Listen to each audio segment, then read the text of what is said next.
Olá, eu sou o Daniel, esse é o Papo Católico. A teologia da libertação marxista não é somente uma heresia, mas a pior heresia de todas. No programa de hoje, nós vamos falar sobre a teologia da libertação do ponto de vista de um artigo do Vaticano, do site oficial do Vaticano. E comecei já esse bate-papo com a frase de nada mais nada menos daquele que foi Papa, Bento XVI, Joseph Ratzinger, o responsável pela congregação da doutrina da fé antes de ser Papa. Bom, por que ele diz que é a pior heresia que já existiu? Porque não ataca apenas um ponto da doutrina. É uma distorção completa do evangelho, é uma distorção completa da doutrina. E por que não é fácil de separar o joio do trigo da teologia da libertação? Porque existem alguns aspectos que são comuns ao evangelho, fazer bem aos pobres, fazer caridade, tudo isso. E existem alguns aspectos perniciosos, perigosos e de reducionismo e esvaziamento da fé cristã. Então, nós vamos usar aqui um, um artigo do Vaticano, como eu falei. Eu não vou falar de todas as partes desse artigo, não vou ler o artigo inteiro, ficaria um vídeo pesado, cansativo, com mais de 3 horas de duração. Vou pegar alguns pontos do artigo, mas você, se quiser, pode fazer a lição de casa. Também não se assuste, porque às vezes eu vou ler o artigo e você não vai entender nada quando eu ler o artigo, ler uma parte do artigo. Não se preocupe, não se desespere, não pule fora do vídeo, que eu vou explicar em breve e em seguida o que quer dizer aquela parte, tá bom? Primeira coisa, a principal libertação do Evangelho não é uma libertação social como prega a teologia da libertação, mas é uma libertação do pecado. Isso é muito importante. A teologia de libertação fala que a principal libertação que deve ser feita é uma libertação da desigualdade, da pobreza, da miséria, enquanto que o evangelho verdadeiro liberta o pecado, que é a origem da miséria, da pobreza e da desigualdade. Então, a teologia da libertação marxista, ela erra o seu foco de ataque. Eu vou ler a primeira parte aqui do artigo. A libertação é, antes de tudo e principalmente, libertação da escravidão radical do pecado. Seu objetivo e seu termo é a liberdade dos filhos de Deus, que é dom da graça de Deus. Ela exige, por uma consequência lógica, a libertação de muitas outras escravidões, de ordem cultural, econômica, social e política, que, em última análise, derivam todas do pecado e constituem outros tantos obstáculos que impedem os homens de viver segundo a sua própria dignidade. Então, está dizendo isso, né? Que a principal libertação é a libertação do pecado, que é a origem depois de todo o mal. E que a libertação não é fruto do esforço humano, mas fruto da graça de Deus. É uma grande diferença entre a doutrina social e a teologia da libertação. Bom, a teologia da libertação, ela erra em discernir o que é fundamental daquilo que é consequência. O que é fundamental? A luta contra o pecado, a salvação do homem. Qual é a consequência de uma vida entregue ao pecado? Desordem social, briga, matança, ganância, egoísmo e tudo isso. O erro é pensar unilateralmente e apenas na libertação social. Então veja, o erro, diz o artigo, é pensar exclusivamente no aspecto social do humano, do homem, que é importantíssimo, claro, que o reino começa aqui, o reino já está presente no meio de nós. Mas não é somente aqui, nós vivemos para a eternidade. Aqui é uma passagem, que é importante, mas o essencial é a eternidade. De novo, abre aspas, artigo. A presente instrução tem uma finalidade mais precisa, mais limitada. Quer chamar a atenção dos pastores, dos teólogos, de todos os fiéis, para os desvios e perigos de desvio, prejudiciais à fé e à vida cristã, inerentes a certas formas da teologia da libertação que usam, de maneira insuficientemente crítica, conceitos assumidos de diversas correntes do pensamento marxista.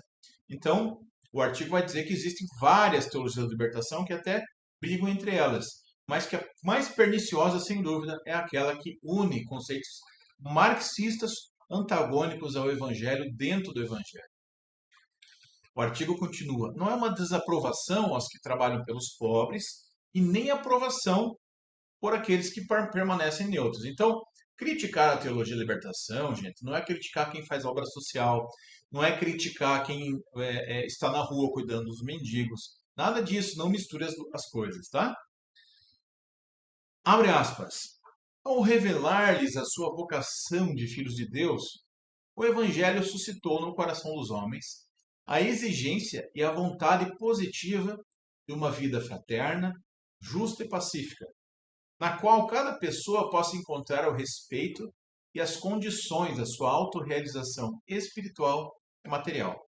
Esta exigência encontra-se, sem dúvida, na raiz da aspiração daquilo que falamos. Parágrafo 4º. Por consequência, o homem já não está disposto a sujeitar-se passivamente ao peso esmagador da miséria, com suas sequelas de morte, doenças e depauperamento. Sente profundamente essa miséria como uma intolerável violação da sua dignidade original. Muitos fatores, entre os quais é preciso incluir o fermento evangélico, contribuíram para despertar da consciência dos oprimidos. Veja, quando a gente sabe que uma pessoa é filha de Deus, amada por Deus, que ela é imagem e semelhança de Deus, a consequência natural disso é a gente fazer o bem ao próximo. Quando a pessoa se descobre como filho do Criador do Universo, quando a pessoa se descobre amada por Jesus, redimida na cruz, ela começa a entender que ela tem direito a uma vida melhor, começa a lutar por isso. Diante do desenvolvimento tecnológico, não podemos mais admitir a pobreza, fala também o artigo de Joseph Ratzinger. Ele fala, e isso é importante, que o nome Teologia da Libertação ele é válido e lícito. É válido e lícito, no capítulo 3, no parágrafo 4. A aspiração pela libertação, como o próprio termo indica, refere-se a um tema fundamental no Antigo e no Novo Testamento. Por isso, tomada em si mesma a expressão teologia da libertação é uma expressão verdadeiramente e perfeitamente válida. Designa, neste caso, uma reflexão teológica centrada no tema bíblico da libertação e da liberdade e na urgência de suas incidências práticas. Então, o nome Teologia de Libertação, segundo o próprio Joseph Ratzinger, é um nome válido, lícito, que pode ser usado. Tá? Não é contra o Evangelho o nome Teologia de Libertação, porque toda teologia liberta. Uso da libertação no Egito.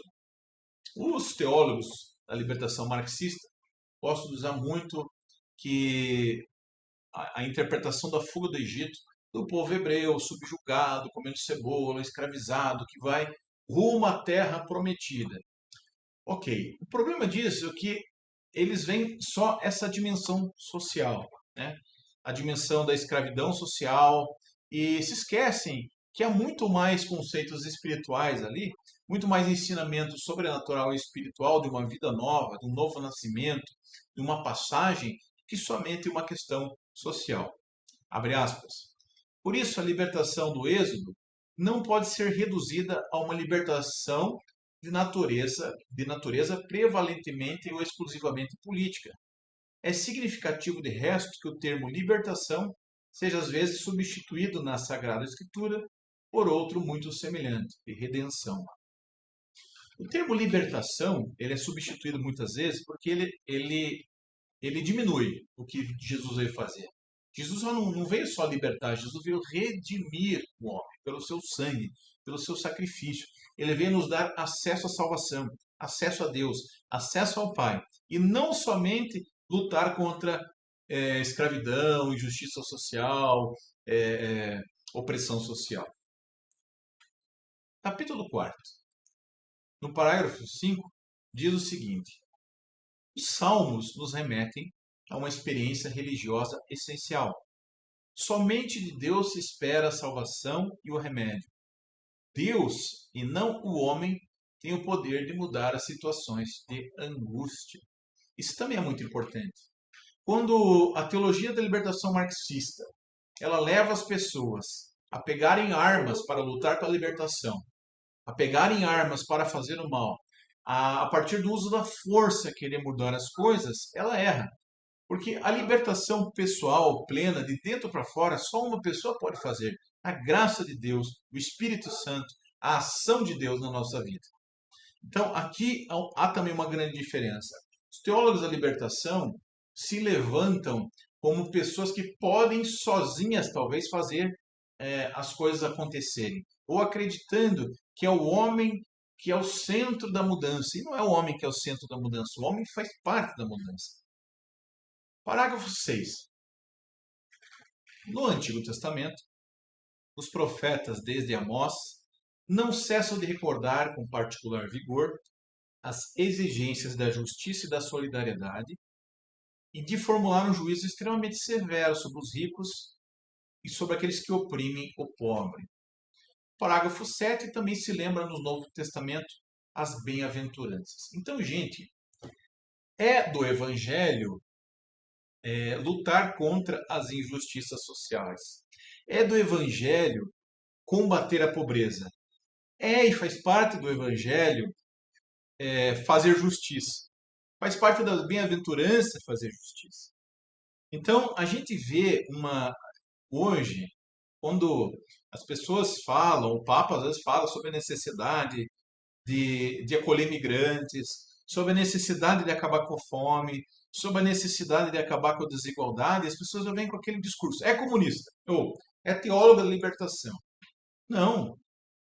Eu posso perfeitamente ser um católico mais voltado para a direita, detestar a teologia da libertação marxista, como eu detesto, e mesmo assim ser favorável a fazer bem aos mais desfavorecidos, às viúvas, aos encarcerados, aos que estão sem lar, né? Aqueles que estão passando por dificuldades. Então, veja, não misturar as coisas. Né? Isso que o Papa está dizendo, não misture as coisas, porque fazer o bem ao próximo é coisa do Evangelho. É à luz da vocação cristã, parágrafo 11, ao amor fraterno e à misericórdia, que os ricos são severamente admoestados para que cumpram o seu dever.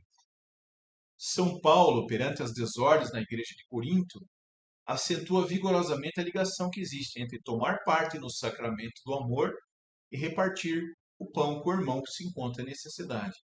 Então, São Paulo, na carta aos Coríntios, que ele faz ali, capítulo 11, descrições ali sobre a ceia do Senhor, ele está dizendo o seguinte, olha, não se separe a dimensão espiritual, sobrenatural da missa, da dimensão de comunhão, de fraternidade ao outro.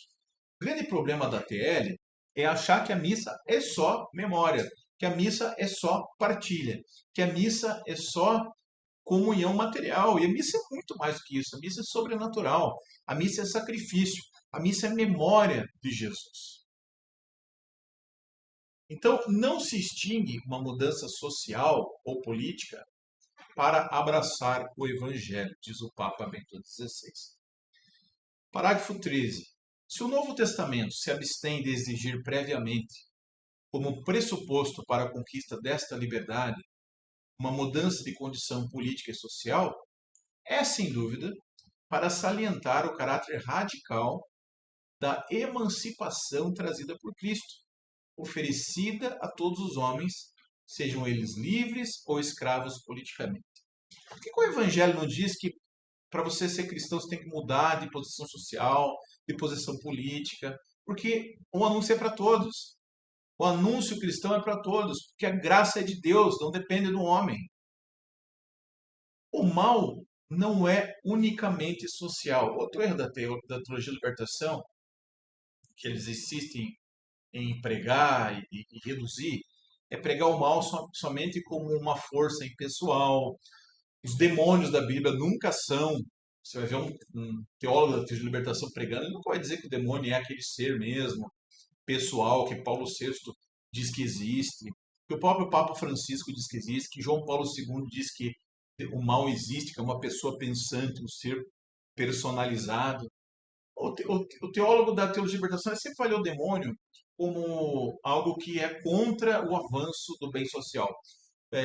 O diabo sempre como alguém que divide. Então, o diabo na Bíblia não é o diabo, nunca.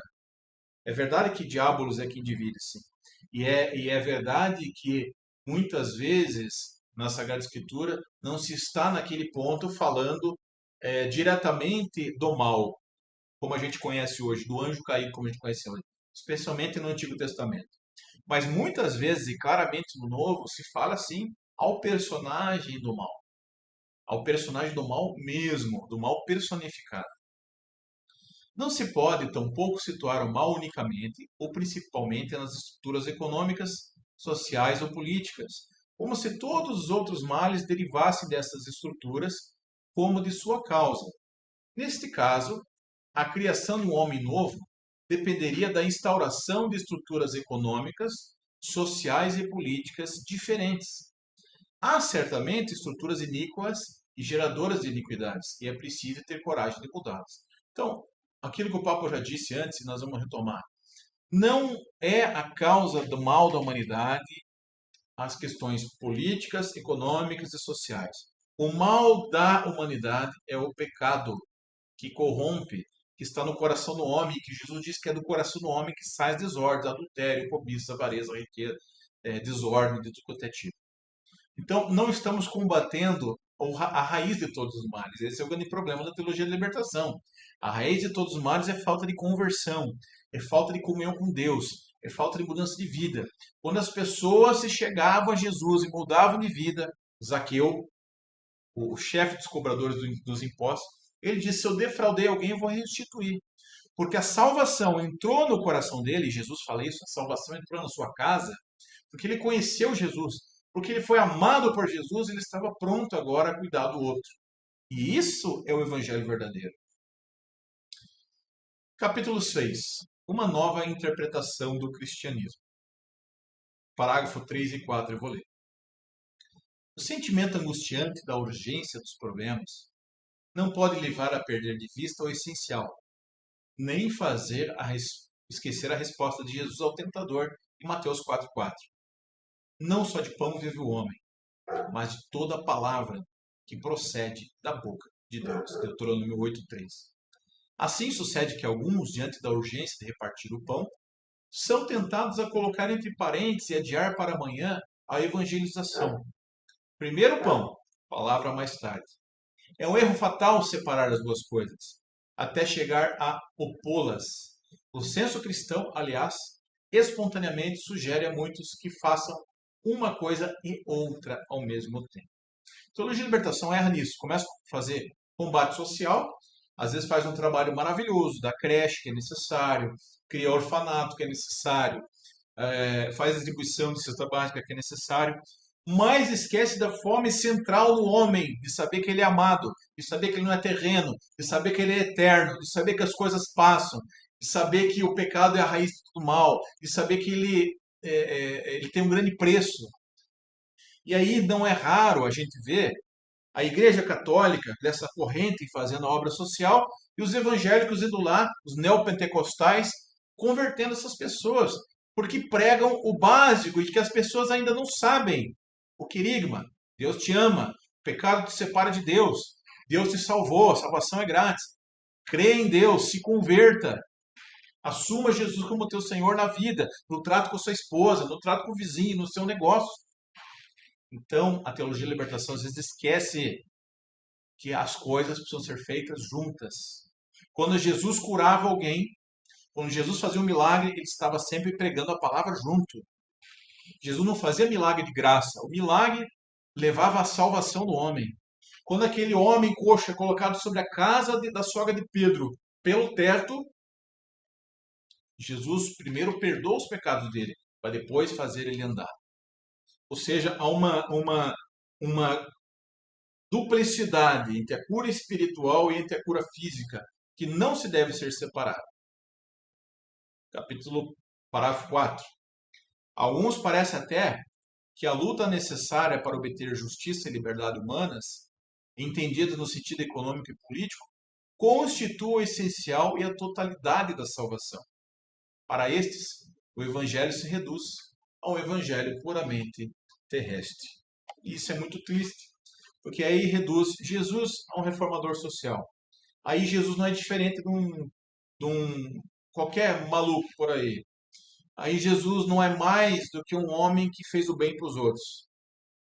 Jesus se reduz. No Antigo Testamento, quando Moisés está falando com Deus na sarça ardente, ele pergunta: quem és o Senhor? Ele diz: eu sou o que sou. porque eu sou era o nome de Deus. Qualquer coisa que Deus falasse ali reduziria Deus de tamanho. Quando a gente reduz Jesus a um reformador social, a um libertador econômico e político, a gente está esvaziando demais quem Jesus é. Então, Jesus é muito mais do que um reformador social. Jesus é um Salvador, Deus que se fez homem, veio nos dar acesso ao Pai. Se fala muito na TL, especialmente, não é da TL isso, mas se fala muito na TL, da opção preferencial pelos pobres. De onde que surgiu isso? O artigo fala. Em relação à opção preferencial pelos pobres, reafirmada com vigor e sem meio termos pós-Medellín, na Conferência de Puebla, de um lado, e a tentação de reduzir o evangelho da salvação ao evangelho terrestre, de outro lado, que se situam as diversas teologias da libertação. Então ele diz, entre a preferência pelos pobres e entre reduzir o evangelho ao evangelho terreno, se encontram diversas teologias da libertação. Mas o Papa continua, Bento XVI. Lembremos que a opção preferencial definida em Puebla é dupla, pelos pobres e pelos jovens. Ele cita o documento.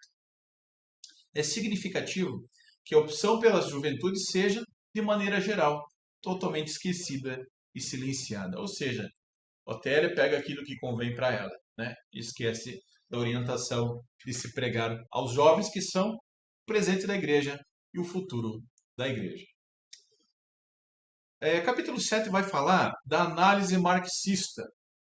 E aí é o pepino, porque você mistura algo ateu com algo cristão e não funciona, né? Luz com trevas, elas não combinam. O marxismo leva a uma luta de classes. E a teologia da libertação também leva a uma luta de classes. Portanto, para a pessoa da teologia da libertação marxista, o dono de uma empresa é sempre o opressor, é sempre o malvado.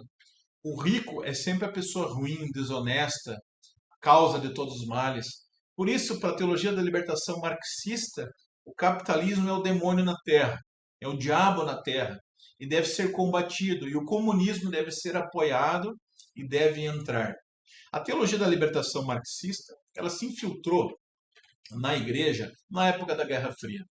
Os russos infiltraram, existem documentações sobre isso, nada mais, nada menos que 4.000 pessoas nos seminários católicos. Eles tiveram uma ideia fantástica. Vamos destruir a igreja de dentro para fora, não mais de fora para dentro. E infiltraram seminaristas em seminários católicos e que começaram aos poucos a corromper, a distorcer a verdadeiro evangelho. Então, não existem mais milagres, não existem mais demônios, Jesus não está ressuscitado verdadeiramente, é apenas a sua imagem, a sua história que está viva entre nós. A Eucaristia não é Eucaristia, é apenas partilha. Não se deve mais obedecer à estrutura, ser obediente ao magistério, ser obediente aos seus superiores e bispos. E isso trouxe, infelizmente, aqui para a nossa América Latina, um esvaziamento enorme da fé. Perigo do marxismo ateu e contra as liberdades. Lá no parágrafo 9 é bem interessante, diz o seguinte, abre aspas, lembremos que o ateísmo e a negação da pessoa humana, de sua liberdade e seus direitos, encontram-se no centro da concepção marxista. Esta contém, de fato, erros que ameaçam diretamente as verdades da fé sobre o destino eterno das pessoas. Ainda mais, querer integrar na teologia uma análise cujos critérios de interpretação dependem desta concepção ateia, significa embrenhar-se em desastrosas contradições. O desconhecimento da natureza espiritual da pessoa, aliás, leva a subordiná-la totalmente à coletividade e, deste modo, a negar os princípios de uma vida social e política em conformidade com a dignidade humana. Então, gente, o marxismo não acredita no que é eterno. O marxismo não acredita em muitas coisas do que a igreja acredita. Não dá para juntar uma coisa com a outra. Capítulo 8, parágrafo 5º, abre aspas. A praxis e a verdade que dela deriva são praxis e verdade partidaristas, porque a estrutura fundamental da história está marcada pela luta de classes. Já viu isso em algum lugar? Nós e eles, malvadão da classe média, o rico explorador, às vezes é explorador mesmo, mas nem sempre. Existe, pois, uma necessidade objetiva, continua, de entrar na luta de classes, que é o reverso dialético da relação de exploração que se denuncia. A verdade é a verdade de classe. Não a verdade, senão no combate da classe revolucionária. Então você parte do incentivo à violência simplesmente porque a pessoa pertence a outra classe. Porque ela pertence a outra classe, você já vê ela com preconceito. Porque ela pertence a outra classe, ela já merece ser atacada. Quantas vezes eu vi homilias numa igreja da TL marxista que eu participava, que eu via que sempre o malvadão era o industrial, sempre o malvadão era o dono da empresa, sempre o malvadão era o cara que era rico, independente se ele veio de uma maneira honesta, se ele lutou por isso, se ele pagava os impostos em dia, se ele gerava empregos, ele era sempre o malvadão. Abre aspas. A violência que constitui a relação de dominação dos ricos sobre os pobres deverá responder à contra-violência revolucionária, mediante a qual esta relação será invertida. Bom, então se os ricos são violentos com os pobres, e às vezes o são de várias maneiras, diretas ou indiretas, o pobre tem que ser violento com o rico, né? Está bem contra o evangelho. Em outros ainda, elas são pressupostas em certas práticas litúrgicas. Abra os seus ouvidos. Como, por exemplo, a Eucaristia, transformada em celebração do povo de luta. Embora quem participa dessas práticas não esteja claramente ciente disso. A Eucaristia é só a luta do povo contra a fome. A TL ela se baseia apenas em dimensões humanas e não nas virtudes teologais. Capítulo 9. Por conseguinte, a fé, a esperança e a caridade, virtudes teologais que vêm de Deus, recebem um novo conteúdo. São fidelidade à história, confiança no futuro e opção pelos pobres. É o mesmo que dizer que são negadas em sua realidade teologal. Mais uma vez, no esvaziamento da fé. Então, o Papa vai dizer aqui, para o teólogo da libertação de cunho marxista, ele vai dizer que fé é só uma fidelidade histórica, é só honrar as origens, é só manter a tradição. Esperança não é algo teologal, acreditando que Deus vai intervir, que o mal não é absoluto, que Deus não vai deixar o mal reinar nunca, que haverão novos céus e nova terra, que haverá um reino depois. A esperança é apenas uma confiança na mudança social, uma confiança no futuro. E a caridade, ela é muito ampla, dar a vida pelo próximo, amar o rico, o não rico, amar o hétero, o não hétero, amar o gordo, o não gordo, amar as pessoas indistintamente, né? Esse é o amor de Deus, que não vê acepção de pessoas, ela é reduzida apenas pela opção pelos pobres, né? Opção pelos pobres. Então, o rico começa a ser combatido apenas por ser rico. Parágrafo 7. Apresenta-se, por conseguinte, o ingresso na luta de classes, como uma exigência da própria caridade. Denuncia-se como atitude desmobilizadora e contrária ao amor pelos pobres, à vontade de amar, de saída. Todo homem, qualquer que seja a classe a que pertence, ir ao seu encontro pelas vias não violentas do diálogo e da persuasão.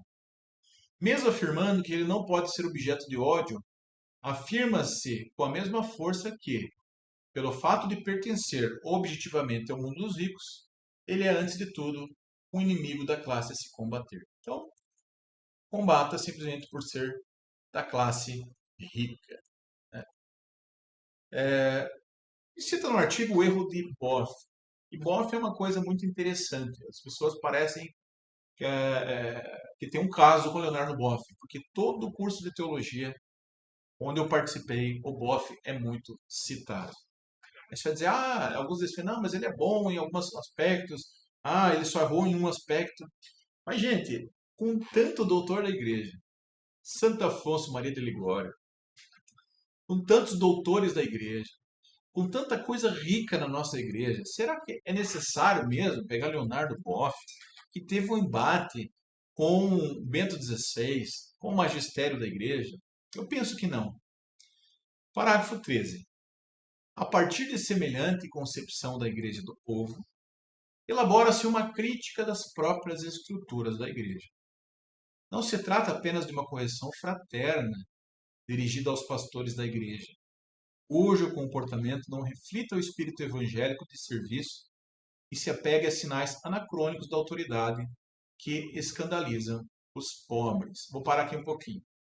Então, é natural, é normal, é direito e é dever de uma ovelha ferida chamar a atenção, às vezes, do seu padre com respeito, com educação, chamar a atenção até do seu bispo com respeito e com educação e com obediência.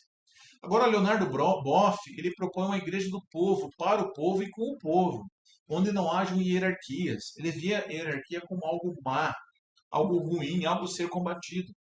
Na verdade, mas, no entanto, isso vai contra o Evangelho, porque Jesus soprou o Espírito Santo sobre os apóstolos e disse: quem vos ouve, a mim ouve, quem vos rejeita, me rejeita. E quem rejeita vocês, rejeita aquele que me enviou. Jesus não somente dá autoridade à igreja, poder de ligar e desligar a igreja. Jesus diz que quem não obedece à igreja não obedece a ele.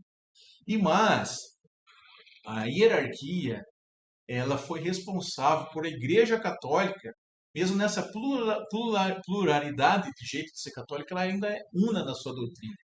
Destruir a hierarquia, atentar contra a hierarquia e incentivar a desobediência é tão somente desunir a igreja. Continua. Abre aspas. Trata-se sim de pôr em xeque a estrutura sacramental e hierárquica da igreja, tal como a quis o próprio Senhor.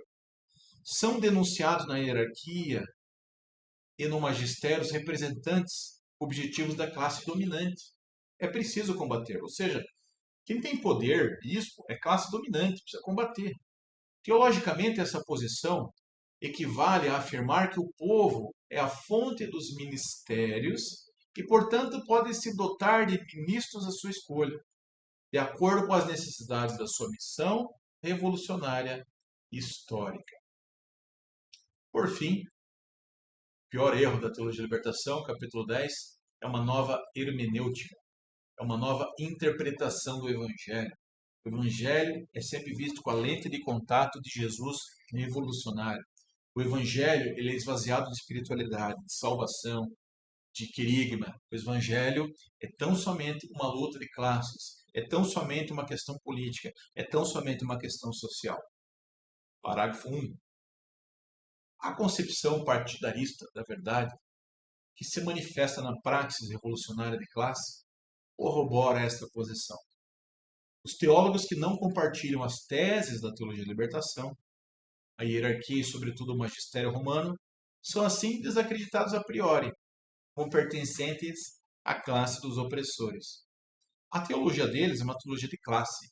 Os argumentos e ensinamentos não merecem ser examinados em si mesmos, uma vez que refletem simplesmente os interesses de uma classe. Por isso, decreta-se que o discurso deles é, em princípio, falso. Gente, isso é um pepino. Você começa a mexer com a estrutura da igreja. Bíblia, tradição, magistério. Quando, a priori, você diz que não se deve ouvir um bispo, um papa, o magistério, porque eles são da classe dominante, eles têm interesse em manter essa classe dominante, você já despreza todo o alimento espiritual que a igreja infalível, eles também não acreditam em infiabilidade, mas a igreja infalível em fé e moral está dando aos seus fiéis. Parágrafo 5º. A nova hermenêutica, inserida nas teologias da libertação, conduz a uma releitura essencialmente política da Escritura. É assim que se atribui a máxima importância ao acontecimento do Êxodo, enquanto libertação da escravidão política. Propõe-se igualmente uma leitura política do Magnífico, o Canto de Maria, Lucas 1. O erro aqui não está em privilegiar uma dimensão política das narrações bíblicas, mas em fazer dessa dimensão a dimensão principal e exclusiva, que leva a uma leitura redutiva da Escritura. Êxodo pode ser visto como uma libertação política? Sim. Cântico de Maria, segundo o Papa Bento XVI, pode ser visto como um cântico, uma leitura política? Sim, mas não só isso. Como Daniel não pode ser somente visto como gordo. Eu tenho outras dimensões. Olhar para o Daniel só como gordo, ou só como caucasiano, ou só como alto, é reduzir o Daniel. Eu tenho muito mais para oferecer para você. O Evangelho tem muito mais para oferecer para você. Parágrafo 11. É claro que a fé no Verbo encarnado, morto e ressuscitado por todos os homens, a quem Deus fez Senhor e Cristo, é negada. Toma o seu lugar uma figura de Jesus, uma espécie de símbolo que resume em si mesmo as exigências da luta dos oprimidos. E aí o tiro fatal da TL marxista. Jesus, o Verbo encarnado, morto, ressuscitado, que abriu os braços livremente por mim e por você para nos dar acesso ao Pai, ele dá o seu lugar a um outro Jesus, que é apenas um símbolo que resume a luta pela liberdade, pelo fim da escravidão, pelo fim da fome, pela luta de classes, pela melhoria do oprimido. De novo, preciso bater nessa tecla. Não quer dizer que isso não deva ser combatido como consequência do pecado. Mas a igreja veio primeiro para tirar o pecado do mundo. Jesus disse. São João Batista disse. Este é o Cordeiro que tira o pecado do mundo. João Batista não disse, esse é o Cordeiro que tira a miséria do mundo. Esse é o Cordeiro que tira a escravidão do mundo. Esse é o Cordeiro que tira a luta de classes do mundo. Esse é o Cordeiro que tira o sistema social do mundo. Não. Este é o Cordeiro que tira o pecado do mundo.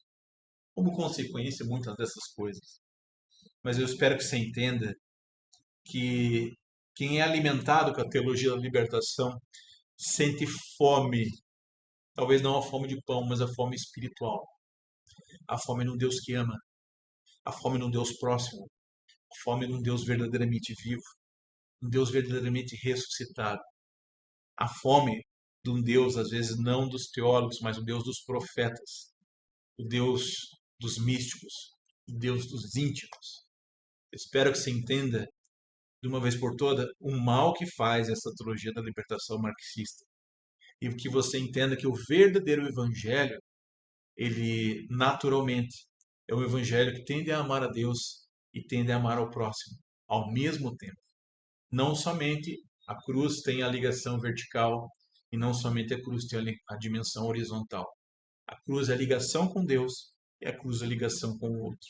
Quando eu penso só em me ligar a Deus e esqueço daquele que eu vejo, meu catolicismo não é completo. Quando eu penso em me ligar somente ao lado e esqueço da minha dimensão com Deus, confessar os meus pecados, mudar de vida, se converter, buscar os sacramentos, eu também não sou um católico completo.